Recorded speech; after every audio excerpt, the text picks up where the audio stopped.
Bienvenidas y bienvenidos a su programa, ya lo dijo la Corte, en el cual analizamos los fallos emblemáticos, las sentencias más importantes del Tribunal Constitucional de México. En esta ocasión vamos a platicar del amparo en revisión 98 diagonal 2020, que es una sentencia que nos va a permitir comprender un tema alrededor del alcance del llamado fuero de guerra o fuero castrense o ámbito de jurisdicción militar.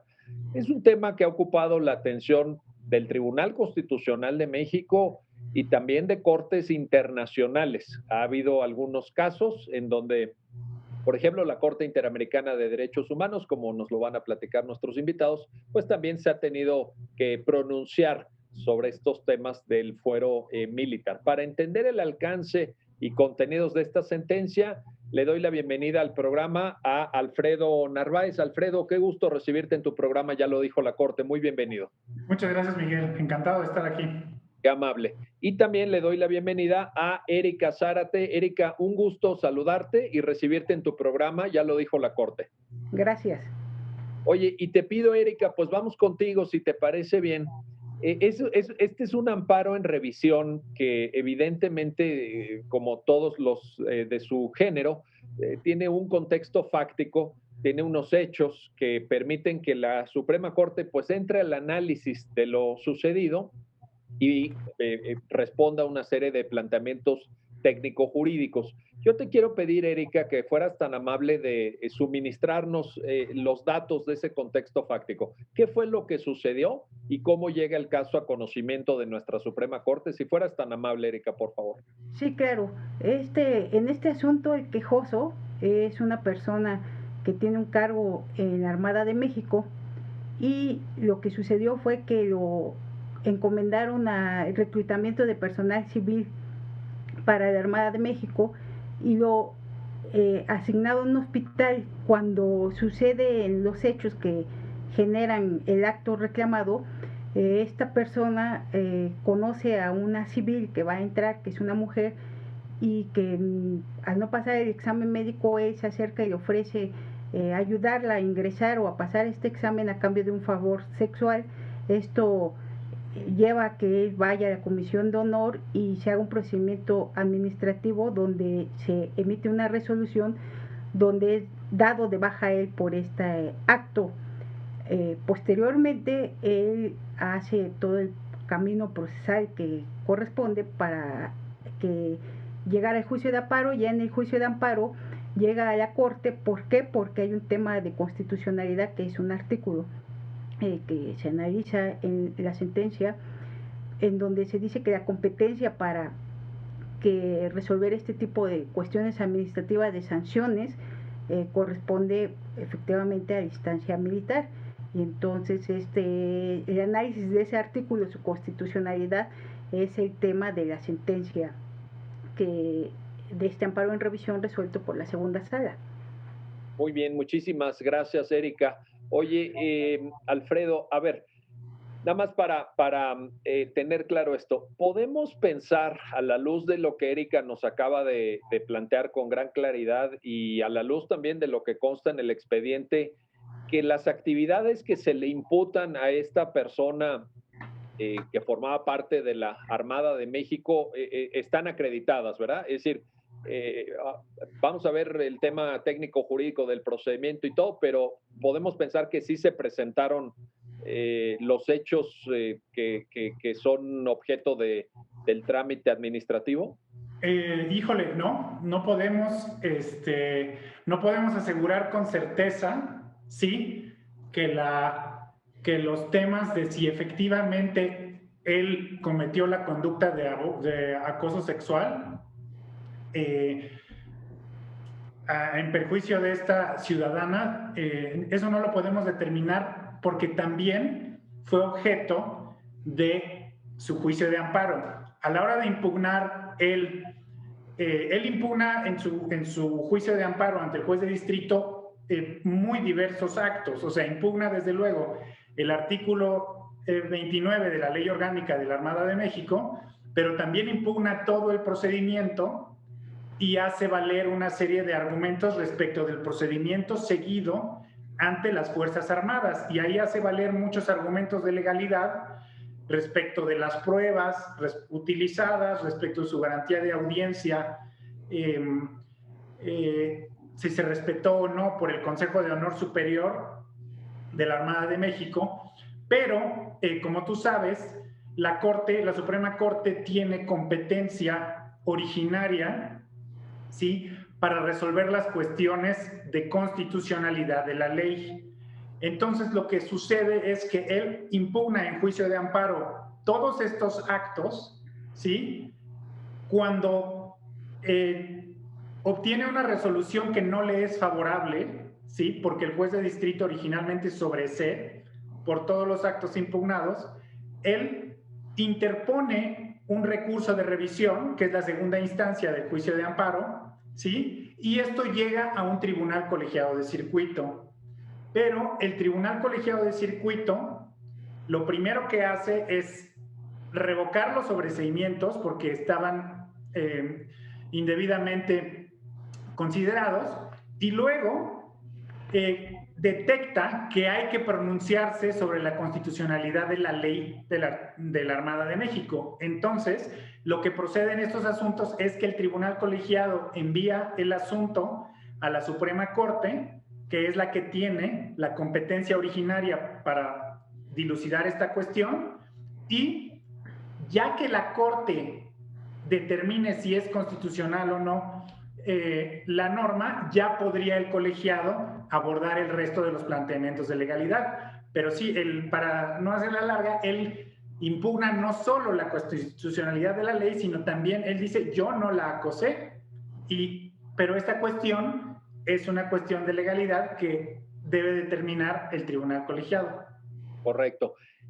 Preguntaba esto porque, en efecto, la sentencia desarrolla un argumento con base en el cual se le sigue por estas presuntas conductas, lo dejamos en estos términos de presuntas porque no quedan finalmente acreditadas, una falta administrativa.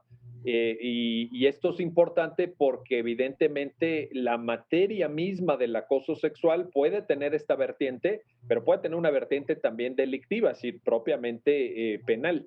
Eh, hay una diferencia ahí, Erika, que tal vez te pido que nos ayudes a entender. Es en el contexto del procedimiento que luego, como dice Alfredo, y tú misma nos lo comentaste, da lugar al planteamiento del amparo, es un procedimiento por una falta administrativa. ¿En qué sentido la sentencia hace esta distinción entre delitos y faltas, o si lo podemos ver como un conjunto de materias a la luz de nuestro régimen constitucional, específicamente el artículo 13 de nuestra Carta Magna? Erika, por favor. Sí, claro, la sentencia propiamente no se ocupa de hacer estas distinciones porque, como bien lo explica Alfredo, la Corte solo tiene una competencia de tema constitucional, entonces se enfoca a hablar de esta situación. Claro que sí, la sentencia hace una referencia al ámbito penal. ¿Por qué? Porque en el primer ámbito en donde se ha pronunciado la Corte Mexicana a raíz de una sentencia de la Corte Interamericana sobre la jurisdicción militar, han sido casos precisamente de tipo penal, no de este tipo de delitos.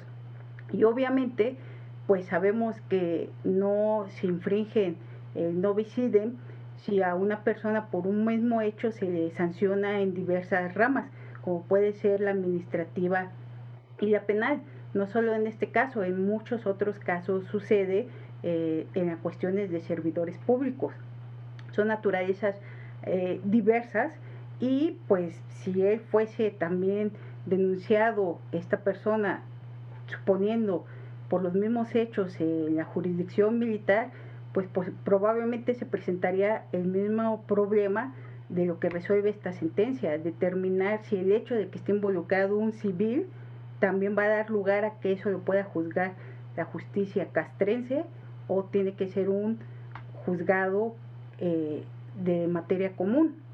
Entonces, sí es importante la distinción, pero también es importante recordar que no hay ningún problema constitucional en que a una persona se le sancione en vías distintas por hechos originados en la misma hecho o día respecto a ambos procesos.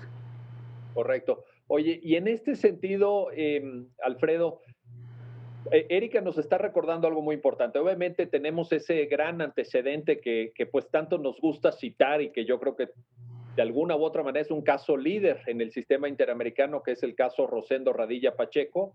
Ahí hubo una primera llamada de atención al Estado mexicano. Me parece que hubo un primer señalamiento en el sentido de decir, oigan, cuidado con lo que están haciendo en cuanto al alcance. Y ahí sí, lo que dice Erika tiene mucho sentido, de propiamente procesos penales. Pero aquí se extiende y queda claro, Alfredo, te pregunto, en los términos que la propia Erika está planteando, que el criterio de limitación de fuero de guerra aplica para faltas administrativas y para procedimientos estrictamente penales, como lo señalaba muy bien Radilla. ¿Qué impresión te genera este asunto? Bueno, creo que ahí está el quid. Si uno quiere resumir este asunto, creo que básicamente se reduce a determinar si Radilla es aplicable a la jurisdicción disciplinaria castrense no penal, ¿no? La sentencia dice, está muy claro que en penal no se puede, ¿no? Y este asunto, lo que tenemos que, dice la Corte, lo que tenemos que dilucidar es si el artículo 13, la prohibición expresa del artículo 13 para que las autoridades militares, ¿sí?, sigan procedimientos a los miembros de las instituciones armadas, aplica también por faltas que afecten a civiles. Y entonces creo que aquí la sentencia hace un análisis primero pues puramente constitucional de qué significa el artículo 13, ¿no? Para ver si evidentemente la redacción habla de delitos, pero ¿a qué se refiere cuando dice delitos o faltas? ¿Sí? Y entonces pues ahí hace un ejercicio interpretativo del artículo 13 de la Constitución, la Corte, para llegar a la conclusión de que la prohibición aplica a ambas vertientes del fuero de guerra, ¿sí?, tanto la penal como la no penal, y por tanto está prohibido que la Marina juzgue en procedimientos disciplinarios, consejos de honor, ¿sí?, a los marinos que, cuyas conductas afecten a un civil, ¿no? Oye, hay en la sentencia una revisión histórica también de este artículo 13 y el antecedente de la Constitución de 1857, pero te quiero preguntar lo siguiente, Alfredo. En esto que decías, la palabra faltas, es decir, evidentemente el artículo 13 cuando menciona delitos, bueno, pues ahí no creo que se genere ninguna duda. La palabra faltas nos permitiría encuadrar, por tanto, todo eso que llamamos derecho administrativo sancionador. Esa sería la interpretación correcta, porque digo, faltas, pues de repente a la luz de la doctrina jurídica contemporánea quizá no quede tan claro, quizá no sea tan cuidadoso el uso del término, pero ¿podría entenderse en este sentido? Sí, creo que así lo concluye la segunda sala. Si nos vamos puramente a la interpretación gramatical, ¿sí?, vemos que el artículo dice delitos o faltas. Ajá. Pero también el análisis de la sentencia de esta parte no es solamente un análisis gramatical. O sea, la Corte se mete a ver primero cuál es el propósito, ¿sí? Bueno, después de la redacción, ¿cuál es el propósito de incluir esta redacción? Y por eso hace esta redacción histórica, esta análisis de, a ver, ¿qué decía antes en la Constitución de 57? ¿Qué dice ahora? ¿Sí? ¿Por qué lo dice ahora? Tenemos que recordar también que este artículo es de los pocos artículos de la Constitución de 1917 que conservan su redacción original. Ajá. Oye, y hasta el número, ¿verdad? También es el 13, ¿verdad? Es el 13. Sí. Entonces, aquí se dice en la sentencia, es particularmente importante ver cuál era el propósito del constituyente, ¿sí? Pero también hay una salvedad que hace la Corte, ¿sí? Quizá para que no se le considere de originalista, ¿sí? En el sentido de, la Corte dice, a ver, esto es importante, ¿sí? Porque es un artículo que no ha cambiado, pero además, o sea, no solo nos vamos a ver que no haya cambiado y entonces significa eso, sino también ver que este artículo, la constitucionalidad o convencionalidad, más bien, perdón, la convencionalidad de este artículo también se ha puesto en duda en todos estos asuntos que estamos mencionando, en Radilla y en todos los que siguieron. Y entonces la Corte dijo, la Corte Interamericana dijo en ese momento, México, tu problema no es el 13, sino cómo has implementado el artículo 13 en el Código de Justicia Militar, en esos asuntos. Entonces también, por eso la Corte no se limita a qué dice, ¿sí? Sino cómo está concatenado esto con los precedentes o con la sistemática de la Constitución. Y incluso si nosotros analizamos a ver qué es un delito, ¿sí?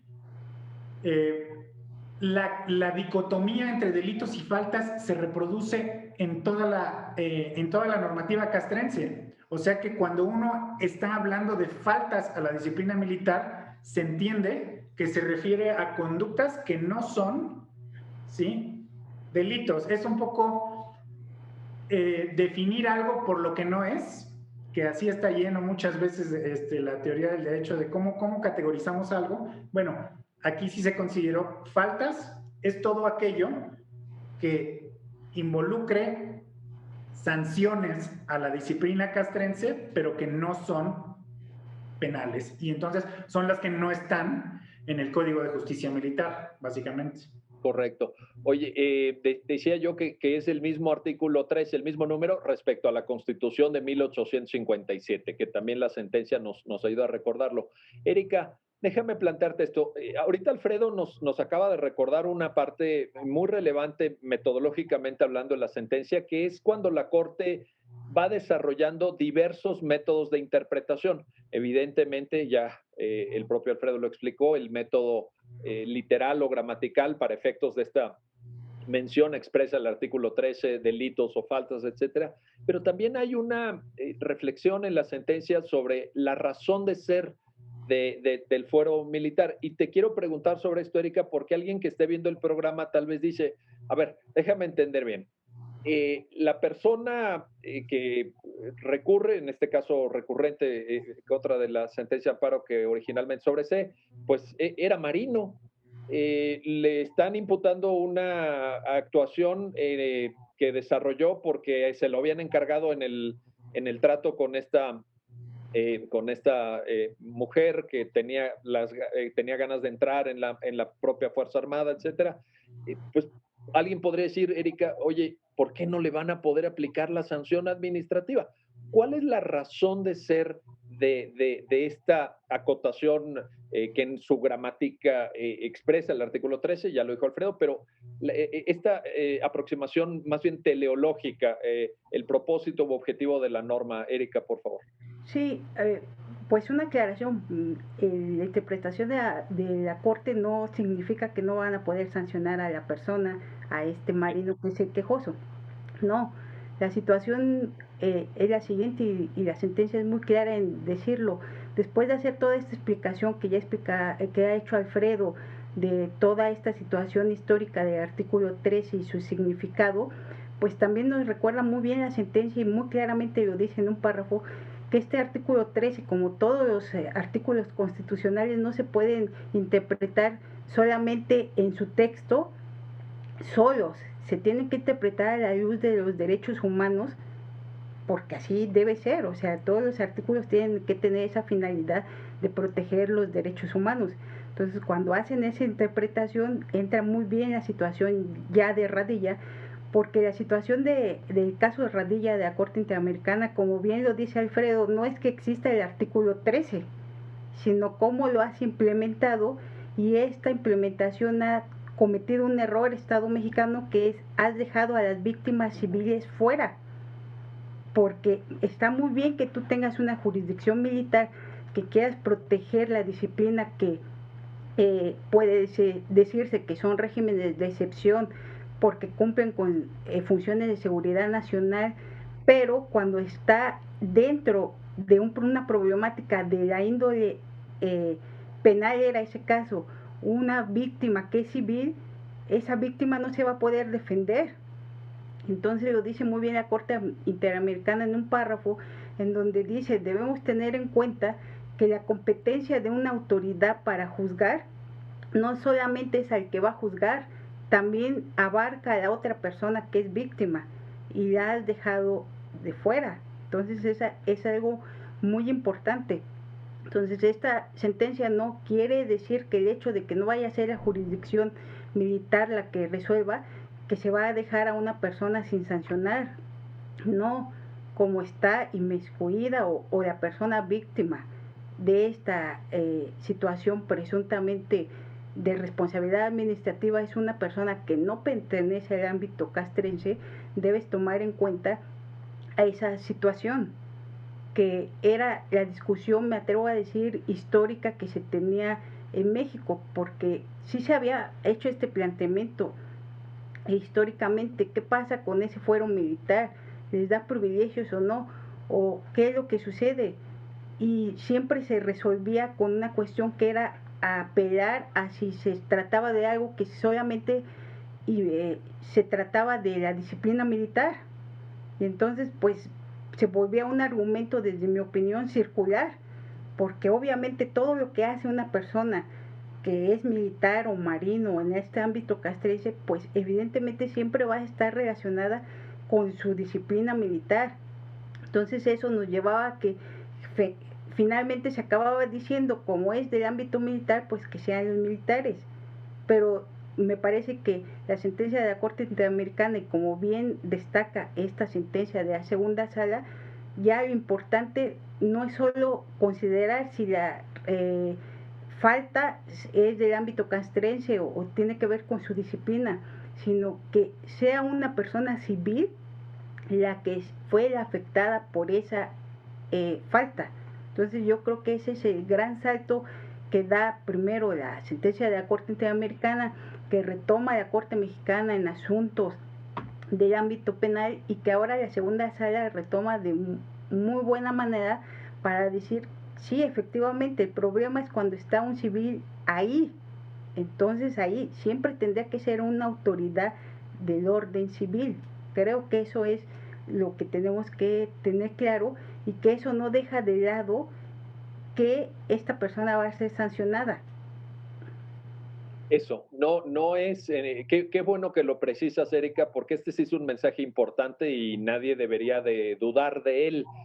Lo dijiste muy claramente. Esto no es, por supuesto, un tema que permita, fomente, aliente la impunidad. No, no es un tema de impunidad, no es un tema de que no se castigue. La pregunta es: ¿cuál es el órgano competente? ¿Bajo qué reglas se tiene que llevar a cabo el procedimiento que corresponda en su caso y la determinación a la que se tenga que llegar? Bueno, vamos a hacer una pausa, no se vayan, regresamos enseguida para continuar con la plática con nuestros invitados alrededor de este amparo en revisión, el 98/2020, y los alcances, ya lo ven ustedes, de lo que se puede hacer tanto en materia de delitos como específicamente en materia de faltas administrativas en el ámbito de la jurisdicción castrense. Regresamos enseguida.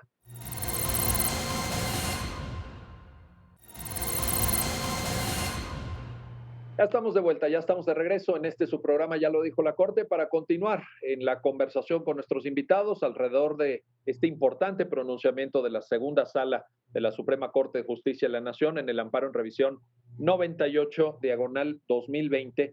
Y quiero regresar contigo, Alfredo, para preguntarte sobre un aspecto de la sentencia que Erika mencionaba y que me parece que también toca el corazón mismo, la columna vertebral del razonamiento de la segunda sala, cuando se aborda la temática de los derechos humanos. Es decir, Erika lo mencionaba con mucha claridad. El artículo 13 que se refiere a una cuestión aparentemente procesal o aparentemente competencial o de límites competenciales, tiene que ser interpretado a la luz de los derechos humanos por un conjunto de mandatos que están en la propia Constitución, el artículo primero y otros.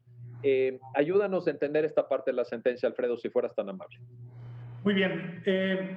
Lo, que, lo que dice la Corte en esta parte es básicamente que, como dice el viejo adagio, ningún ser humano es una isla o ningún hombre es una isla. Bueno, un poco así con las normas jurídicas.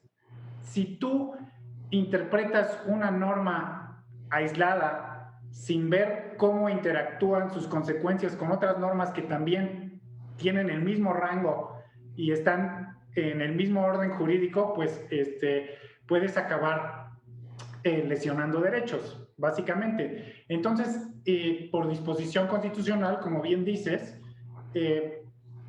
las normas de atribución competencial, ¿sí?, también tienen que interpretarse sistemáticamente con el resto de normas que forman parte de la Constitución y yo diría ahora del bloque, ¿sí? Entonces, nosotros no podemos ver ese artículo 13 solo aislado, dice la Corte, tenemos que verlo en su relación con las garantías judiciales, por ejemplo.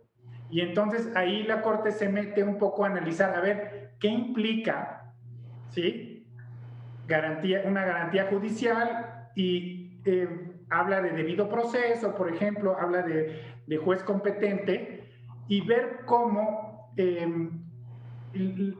para llegar a una interpretación adecuada, ¿sí?, del artículo 13, ¿sí?, el significado que la Corte desprende de ese artículo tiene que ser funcional a lo que dicen esos otros artículos, a preservar el debido proceso, a preservar el derecho que tiene todo un inculpado o, como dijo Erika, una víctima, ¿sí?, a que el procedimiento se haga ante tribunal competente.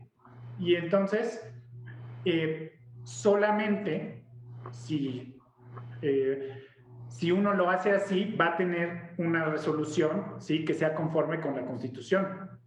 Ahí hace pues un poquito una exploración de cómo interactúa el debido proceso, ¿sí?, con la jurisdicción militar, y cómo, si tú consideraras lo contrario, ¿sí?, cómo esto sería más restrictivo a esos derechos, ¿sí?, que están en la Constitución. Y entonces, pues, llega a esa conclusión de que solo puede ser ese significado, ¿sí?, que es funcional o sistemático a las demás disposiciones de derechos humanos. Entonces tenemos ahí garantías judiciales, tenemos debido proceso, que se analiza evidentemente en la sentencia, y yo te quiero ahorita preguntar, Erika, entonces, a la luz de este comentario de Alfredo, eh, quizá las personas que estén viendo el programa digan, oye, pero a ver, garantías judiciales y debido proceso, ¿para quién? Porque aquí hay un papel que tú mencionabas, Erika, hace un ratito, que vale la pena destacar, que es el papel de la víctima, es decir, la naturaleza de civil de la víctima, el hecho de que ella no forme parte de la Armada de México, pues es la llave que abre toda esta reflexión. Entonces, sin embargo, pues la víctima no es quien acude ante la Suprema Corte, está ahí la víctima. ¿Cómo entender estos derechos a los que se refiere Alfredo? Garantías judiciales, debido proceso, pero para todos, Erika, entonces. Sí, el hecho de que sea el quejoso, que es peculiar porque en los asuntos que ya la Corte Mexicana se ha pronunciado, insisto, en los penales, pues siempre quien acudía era la víctima para decir, oye, estoy en un problema con un militar y lo está juzgando la justicia militar y yo quiero que lo juzgue la justicia civil porque yo soy civil. Sí, esto es peculiar. Sin embargo, el hecho de esta resolución no es solamente pensando en la víctima, porque recordemos que el debido proceso implica que todos tengamos derecho a un juez que sea correctamente competente, que constitucionalmente sea competente para determinar si he cometido un ilícito o un delito o no. Y esto abarca también al quejoso. La situación es de que él también tiene que tener un debido proceso en el procedimiento en el ámbito administrativo, que sea el juez que realmente sea el competente y que cumpla sus derechos. Y entonces esto es muy importante. ¿Por qué? Porque debemos recordar, insisto, por ejemplo, la situación misma es que ya lo abordaremos quizás más adelante, pero pues me adelanto un poco al decir que sea la Secretaría de Función Pública, usando la Ley Federal de Responsabilidades Administrativas de los Servidores Públicos. Esa nueva ley sí tiene un capítulo específico en que los denunciantes o las personas que fueron a poner noticia de que fueron un hecho ilícito por parte de un servidor público tienen intervención en estos procedimientos, o sea, explícitamente lo tienen. Entonces también esto es muy importante. ¿Por qué? Porque finalmente la víctima podrá aportar también pruebas que considere o alegar o estar al tanto de lo que suceda. Insisto, esto, como en los procesos del tipo penal, no demerita el debido proceso del presunto responsable. Por el contrario, el hecho de que se cumpla el proceso penal para todos, el debido proceso para todos, pues implica en que tiene legitimidad esa sanción que le vayan a poner. Entonces, eso es muy, muy importante que al público le quede claro, que el hecho en que cualquier tipo de procesos se determine que la víctima tiene derechos y que se le respete el debido proceso, no significa que se va a demeritar el debido proceso del que está siendo acusado. Por el contrario, sabemos que el debido proceso es algo que está en la Constitución, que es un derecho humano, y que además las cuestiones procesales, que pues no son solamente cuestiones de trámite, son cuestiones de orden público en que toda la sociedad estamos interesados en que se cumplan correctamente los procesos por los jueces que deben corresponder y con las normas que deben corresponder. O sea, eso es muy, muy importante porque nos da seguridad jurídica a todos los demás, que cuando pase un hecho similar tendremos claro qué es lo que se nos debe respetar. O sea, eso es lo que debemos entender, que una decisión así no solo beneficia a la persona que es el quejoso o a las personas que están en ese problema determinado. Sentencias así de la Corte le dan un mensaje a la sociedad para saber que en un hecho similar qué es lo que va a hacer, qué va a pasar en un proceso, y eso nos da seguridad jurídica a todos.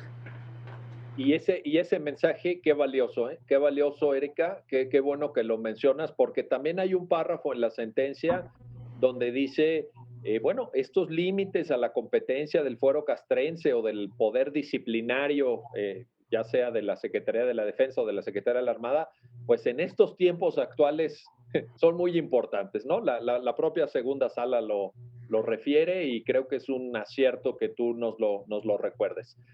Voy contigo, Alfredo, para lo siguiente. A ver, ese artículo específico de la Ley Orgánica de la Armada de México, el 29, pues es una norma, si uno lo lee, y obviamente invitamos a las personas que están viendo el programa a que se acerquen a esta normativa, vale la pena que la conozcan, que la lean, pero si uno lo lee, es una norma atributiva de competencia. Es decir, simplemente atribuye la competencia para que en el ámbito del poder disciplinario de la Armada, pues se apliquen las sanciones que correspondan. ¿Cuál es el problema ahí? Es una norma, el problema desde la óptica de la sentencia es una norma sobreinclusiva, es una norma que no distingue. ¿Qué es lo que sucede de fondo con ese artículo 29, Alfredo, por favor? Claro, bueno, básicamente el segundo apartado del estudio de fondo analiza la problemática de este artículo, ¿no? ¿Cuál es, ya sentado que está prohibido que por la Constitución que la Armada de México instaure procedimientos contra civiles, contra sus miembros, pero cuando esté involucrado un civil, básicamente la segunda sala analiza cuál es el problema de la norma que simplemente dice que los órganos de la Armada, los órganos disciplinarios de la Armada, serán los competentes para conocer de faltas graves a la disciplina naval. Y aquí, pues el problema no es tan complejo, ¿sí? Porque a la luz de los precedentes en los que se condenó al Estado mexicano, ¿sí? Se identificó que el problema con las normas de atribución competencial a la jurisdicción militar, ¿sí? Tienen o deben, ¿sí?, incluir expresamente, ¿sí?, la exclusión, ¿sí?, de su competencia cuando está involucrado un civil, ¿sí? Esa fue la razón por la que la Corte Interamericana primero y luego la Corte Mexicana en asuntos subsecuentes dijeron: el artículo 57 del Código de Justicia Militar es inconstitucional. ¿Por qué? Porque si bien hay cierta competencia para ciertas conductas que actualizan el fuero militar, ¿sí?, no haces una cosa que suena muy rimbombante, pero es la exclusión por sujeto pasivo, que quiere decir, se excluye la competencia del órgano militar si el sujeto pasivo, o sea, el que sufre las consecuencias de la conducta, es un civil. Entonces, el problema con este artículo es que no incluye esa excepción y no solo no la incluye expresamente, o sea, eso sería lo más fácil para la Corte decir: a ver, expresamente no incluye ninguna excepción, y entonces si habla de faltas, pues como no hace ninguna distinción, se refiere a todas. Pero no, también se hace un análisis de ese artículo en todo el contexto, ¿sí?, normativo en el que rige, o sea, como parte del fuero no penal de la Armada.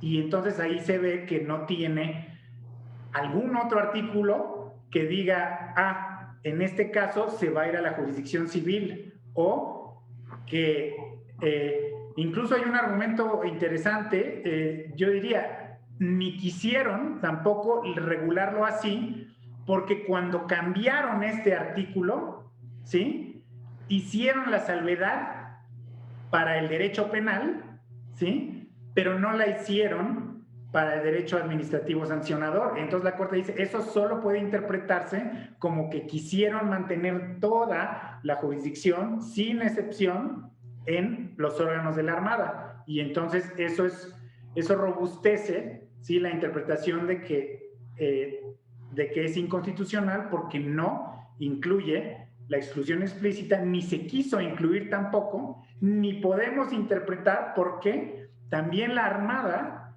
lo ha interpretado así. Y entonces también se analizan documentos de la Armada de cómo ella misma ha interpretado este artículo como si le diera jurisdicción sobre procedimientos que involucren a civiles. Tan es así que tenemos el caso, o tuvimos el caso en la Suprema Corte. Oye, este alcance del artículo 29 es algo muy importante. Ahorita voy a preguntarte un detalle sobre eso, Erika. Nada más para precisar, Alfredo, hubo una reforma relativamente reciente, ¿verdad? Quizá de un tema semántico ahí, un tanto, digamos, lingüístico, pero sí la hubo. Sí, de hecho, hubo dos reformas que se explican en el proyecto. Lo que pasa es que la última reforma a la Ley Orgánica de la Armada fue de estilo, fue cosmética, fue para mejorar la redacción. Entonces, la Corte se remite más bien al procedimiento de reforma, ¿sí?, que creó un nuevo régimen disciplinario en la Armada, ¿sí? En aquel momento, por ejemplo, había todavía tribunales navales para ver delitos navales. Y en esa reestructuración que se hizo, me parece, en el año de 2002, ¿sí?, se dijo: no, todo lo penal militar, sea cometido por los miembros de la Armada de México o por los miembros del Ejército y la Fuerza Aérea, ¿sí?, se va a ver en el Código de Justicia Militar, ¿sí? Y el régimen disciplinario no penal, ¿sí?, se va a ver en cada legislación disciplinaria en cada uno de los organismos castrenses. Y entonces, cuando se hizo esta reforma, en 2002 fue cuando se crearon los órganos disciplinarios, o se les dio su connotación actual, y se hizo esta, digámoslo así, esta asignación de competencia a las faltas contra la disciplina naval.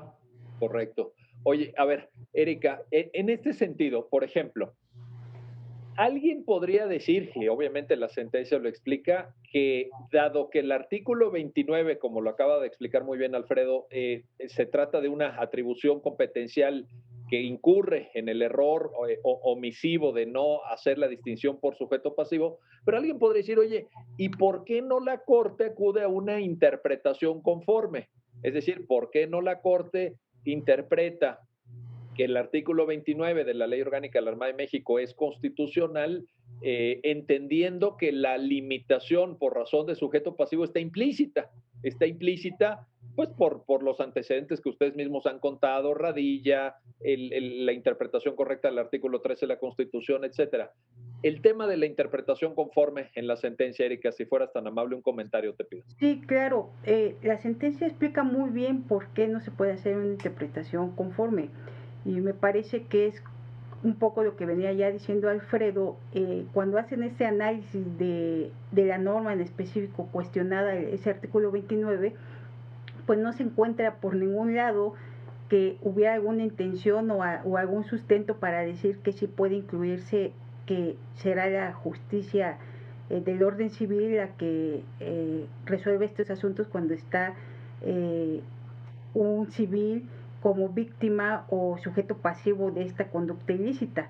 Por el contrario, como bien lo dijo Alfredo, y así se dice en el proyecto, es contrario, toda la investigación que hace la sentencia y lo plasma, nos lleva a concluir que no, por el contrario, lo que quiere la jurisdicción castrense es seguir conservando esa competencia única y de manera exclusiva, porque obviamente sí parece que hacen un refuerzo a esta idea a partir de que tuvieron que cambiar el Código de Justicia Militar, el artículo 57, cuestionado en la sentencia de Radilla.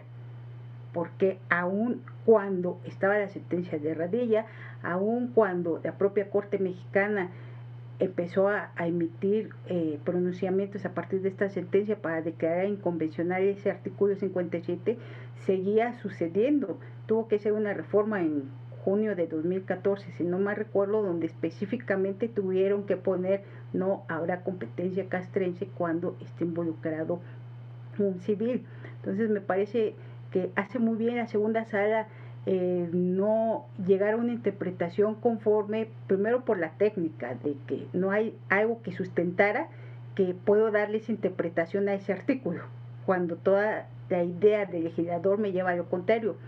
Y dos, insisto, con los mensajes que se deben sacar a partir de las resoluciones, es que el mensaje debe quedar claro, es que no podemos dejar a la interpretación situaciones en que deben quedar con claridad quién es el competente.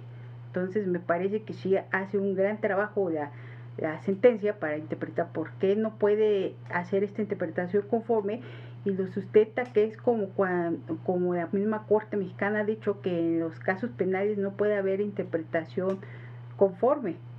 ¿Por qué? Porque es tan evidente o perjudica una norma de ese tipo tan directamente a los derechos humanos que no debemos optar por ese tipo de resolución. Entonces me parece que es una sentencia que debe ser tomada muy en cuenta para cuando sí es posible hacer la interpretación conforme y cuando no. En este caso, por tanto, habiendo la Corte explorado la posibilidad y dicho que no existía de la interpretación conforme, la declaratoria es inconstitucional. No hay otra manera de resolverlo, ¿verdad, Erika? Sí, la declaratoria es de inconstitucionalidad de este artículo. Muy bien. Bueno, vamos a hacer una pausa, no se vayan. Todavía tenemos varios asuntos, varios temas que seguir conversando con nuestros invitados alrededor de este amparo en revisión, el 98/2020. Importante, ya lo ven ustedes, ya lo han escuchado, una importante resolución de la segunda sala de la Suprema Corte alrededor del alcance de la jurisdicción castrense en faltas administrativas. Regresamos enseguida.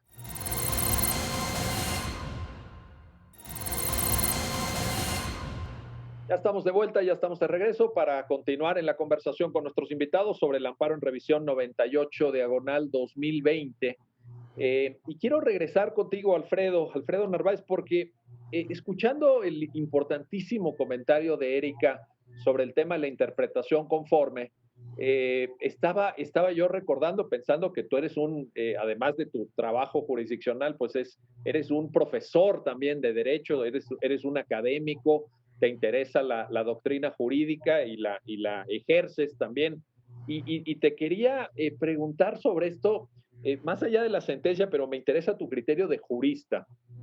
Oye, la Corte cierra en esta sentencia y en otros precedentes, pues ya Erika lo precisaba, la posibilidad de hacer interpretación conforme en tratándose de normas penales y también, por cierto, de normas que discriminen. Por ahí hay varios precedentes. Pero yo te quiero preguntar, ¿y ni siquiera podría ser una interpretación conforme, digamos, pro reo?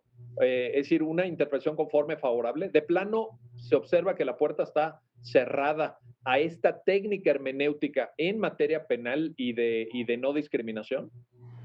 Bueno, no lo formularía yo así, nada más que espero ser muy claro cómo abordamos esto. La cuestión es, la conclusión es que no se puede en materia penal, ¿sí? Y en normas discriminatorias, pero lo que hace la segunda sala, ¿sí? Es encontrar un común denominador, ¿sí?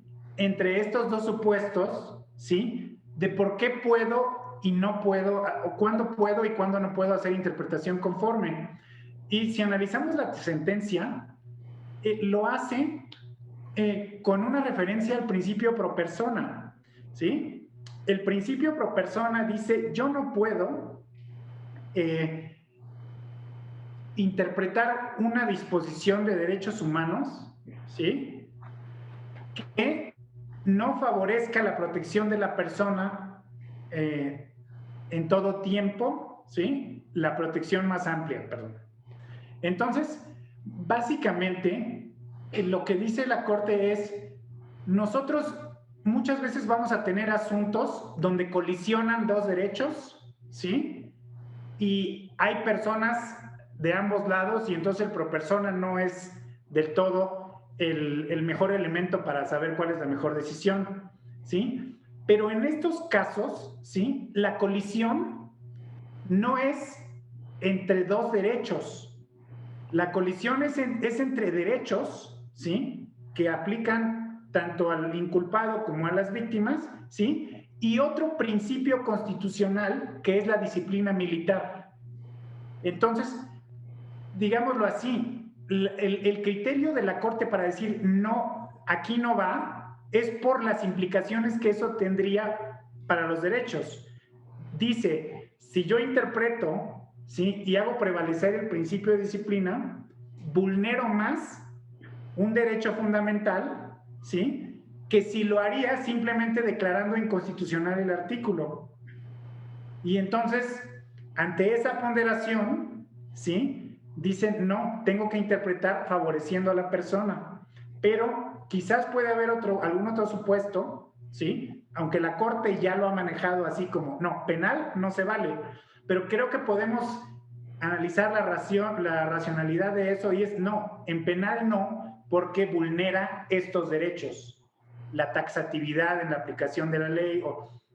Y ponle que ni siquiera sea necesariamente que vulnere, sino que lo restrinja. El pro persona es un instrumento muy... es a veces muy complejo, sí, de ver cuándo se va a usar y cuándo no, pero creo que en este caso estaba bastante claro que el dilema es o favoreces a la persona y sus derechos, y aquí estamos hablando de las dos personas, la víctima y el inculpado, ¿sí? O favoreces a la disciplina militar. Ahí estaba la última colisión y la Corte dice, a ver, el pro persona nos obliga a no poder interpretar conforme en este caso. Oye, y ahí es muy importante también lo que Erika nos comentaba hace unos minutos de la seguridad jurídica, porque el mensaje sí es claro. O sea, el mensaje es claro y evidentemente cuando tú cierras la puerta para interpretación conforme, pues ya no hay duda de que la norma siendo inconstitucional, pues no puede ser aplicada. Ahí, en términos el pro persona, pero también de la seguridad jurídica que mencionaba Erika, que es muy relevante. Bueno, Erika, nos estamos acercando ya al final, nos quedan algunos minutos todavía, pero no quiero dejar de preguntarte por algo que anunciabas hace ratito y vale la pena apreciar. ¿Cuáles son las consecuencias entonces? A ver, ya Alfredo nos dijo, es inconstitucional, no hay posibilidad de interpretación conforme. A ver, ya está, inconstitucional el artículo 29. Bueno, ¿qué pasa con estas conductas que fueron objeto de denuncia por parte de la afectada, de la víctima? Entonces, ¿cómo concluye la sentencia, Erika? Sí, la sentencia es muy clara en concluir, bueno, no es inconstitucional, esto tiene que ser de la justicia civil, llamémoslo lo que no es castrense, no un juez civil, aclaremos esto al público, y entonces hace muy bien el estudio la sentencia diciendo, bueno, si lo dejamos que sea el órgano administrativo, que es el órgano interno de control, pues finalmente va a ser un militar también el que lo encabeza. Entonces la situación, si queremos hacer que esto sea del ámbito que no tenga nada que ver con el castrense, lo que debe ser es la Secretaría de la Función Pública aplicando la Ley Federal de Responsabilidades Administrativas de los servidores públicos. Entonces esto podríamos pensar, bueno, es cuestionable, ¿por qué? Pues no, pues me parece que es lo más sano y correcto que puede haber, porque ¿qué podría pensarse? Que entonces hubieran declarado una inconstitucionalidad y que no hay nadie que lo juzgue, no, porque volvemos a lo que ya comentamos. Estas situaciones no pueden generar impunidad, sino lo que queremos es una corrección constitucional en los procesos, que sea el juez competente. Entonces esto lo hace muy bien la sentencia y pues también pueden surgir otras preguntas que se podría cuestionar el público. ¿Qué va a suceder?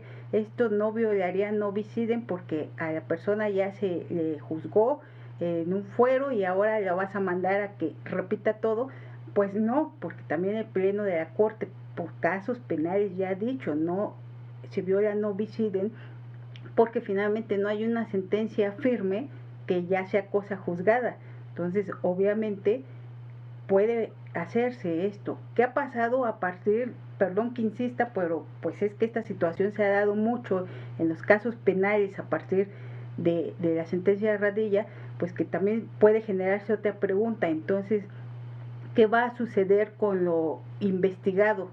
O sea, ¿van a empezar de cero o no?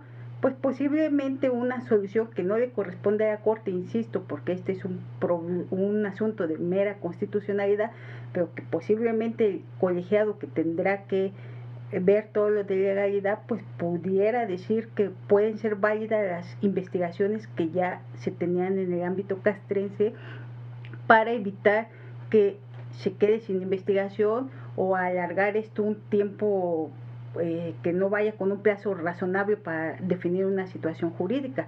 Entonces estas son planteamientos que válidamente se pueden hacer, pero considero que hay respuestas jurídicas y razonables que se pueden dar para considerar que no hay ninguna violación. Al contrario, hay